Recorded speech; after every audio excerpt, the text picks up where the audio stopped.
উন্মুক্ত পাঠশালায় সবাইকে স্বাগতম।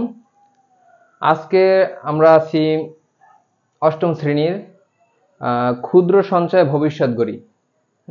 এই অধ্যায়টার পৃষ্ঠা নম্বর ৭৭-এর উদাহরণ ৪। গত ক্লাসে উদাহরণ ৩ নিয়ে আমরা আলোচনা করেছি, আজকে হচ্ছে উদাহরণ ৪।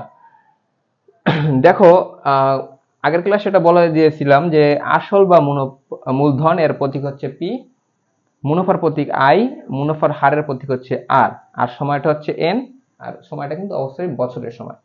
হ্যাঁ, এখন আমরা প্রশ্নটা পড়ি। ৪২০০ টাকার, এই একটু খেয়াল করো, ৪২০০ টাকার ৪ বছরের মুনাফা।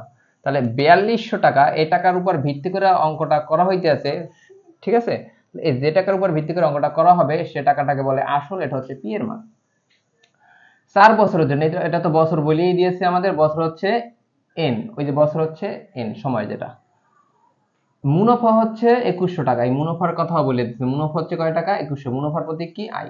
তাহলে আমাদের পি এর মান দেওয়া আছে, এন এর মান দেওয়া আছে, আই এর মান দেওয়া আছে। এখন বলছে মুনাফার হার কত, ঠিক আছে? ওই যে মুনাফার হারের প্রতীক হচ্ছে আর, এই আর এর মান বের করতে বলেছে, তাই না? তাহলে আমাদের বরাবরের মতো দেওয়া আছে দিয়ে লিখবো। আমাদের প্রথম কি দেওয়া আছে? ৪২০০ টাকা। তাহলে ৪২০০ টাকার হিসাব করি। তাহলে ৪২০০ টাকা হচ্ছে আমাদের আসল। এই আসল হচ্ছে লিখলাম প্রতীক সহকারে, পি সমান কয় টাকা? ৪২০০ টাকা। ৪ বছরের, এই যে এই সময়, এন সময় ৪ বছর। মুনাফা এটা হচ্ছে আই, কত আছে? ২১০০ টাকা। এখন আমাদের ওই যে বরাবরের মতো যে সূত্র, যেটা সরল মুনাফার, আমরা জানি আই সমান পি আর এন, ঠিক আছে? এখন আমাদের যার মান বের করতে বলবে তাকে সমানের বাম সাইডে রাখতে হবে। এখন মানটা বের করতে বলছে কার? আমাদের মানটা এবার বের করতে বলছে এই যে মুনাফার হারের মানটা। কার বের করতে বলছে? মুনাফার হার, মানে অর্থাৎ আই এর মান, আর এর মান। তাহলে দেখো, এই আই সমান পি আর এন, দেখেন আর এর মান বের করতে বলছে, আরটাকে এই সাইড নিয়ে আসতে হবে। এখন যদি একটু খেয়াল করো, একটু আগের ভিডিও বা আগের ভিডিওটা আর কি, আমরা দেখিয়েছিলাম যে পি আর এন সমান আই আর আই সমান পি আর এন, আলাদা কোনো কথা না, একই কথা। আগে এই পাশে লেখা আর ওই পাশে লেখা। এখন তুমি যদি চিন্তা করো যে আমাদের আর এ মান রাখতে হবে, তাহলে আমাদের আর যদি রাখি, তাহলে এখান থেকে কে কে ওই পাশে যাবে? পি আর এন গুণাকার আছে, ওপাশে গেলে ভাগ, অর্থাৎ নিচে যাবে। ভাগ মানে নিচে, উপর থাকায়। তাহলে দেখো এই লাইনটা হলো কিনা? যদি কারো সমস্যা হয় তাহলে এই জিনিসটা দিয়ে ক্লিয়ার হয়ে নেবা। আসলে এটা এরকম, এখানে এরকম মনে রাখতে পারো যে আর নিয়ে আসলাম, এখান থেকে পিএন, এই যে পিএন নিচে আর আই গিয়ে উপরে বসলো। আর যদি ক্লিয়ার হওয়ার দরকার হয় আরো বেশি, তাহলে এই জিনিসটা একটু দেখে নেবে। যাই হোক, এখন বড় প্রশ্ন হলো ১০০ দ্বারা কেন গুণ দেবো?